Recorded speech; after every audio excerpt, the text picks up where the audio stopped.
ცოტნე გამსახურდიას თბილისის საქალაქო სასამართლომ ორთვიანი წინასწარი პატიმრობა შეუფარდა. საქართველოს პირველი პრეზიდენტის ვაჟი იარაღის უკანონო შენახვატარებასა და განზრახ-პოულობაშია ეჭვმიტანილი. სასამართლოს გადაწყვეტილებით გამსახურდია მომდევნო 2 თვე მერვე საპყრობილეში უნდა გაატაროს. ცოტნე გამსახურდიას ადვოკატები სასამართლოს გადაწყვეტილებას ხვალ გაასაჩივრებენ. გამსახურდიას მომხრეები კი პროტესტის ნიშნად შიმშილობის დაწყებას არ გამორიცხავენ.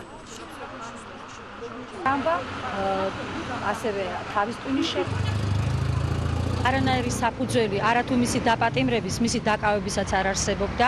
რაც შეეხება ცოტნე გამსახურდიას ჯანმრთელობის მდგომარეობა, ის არის არასახარბიელო, მას აქვს თავის ტვინის შერყევა, მიღებული აქვს ხალატვინის დახურული ტრამვა, აქვს თავზე ნაკერი ჭრილობები, ნაფლეთი ნაკერი ჭრილობები და ასეთ სიტუაციაში იგი უნდა იმყოფებოდეს სტაციონარში. საერთოდ ერთი მტკიცებულება არ არსებობს საქმეში, რომლითაც ცოტნე გამსახურდიას დაუდასტურდება, რომ თვითონ ან სროლის ხმა იყო, ან იარაღი იყო ამოღებული, ან რამე.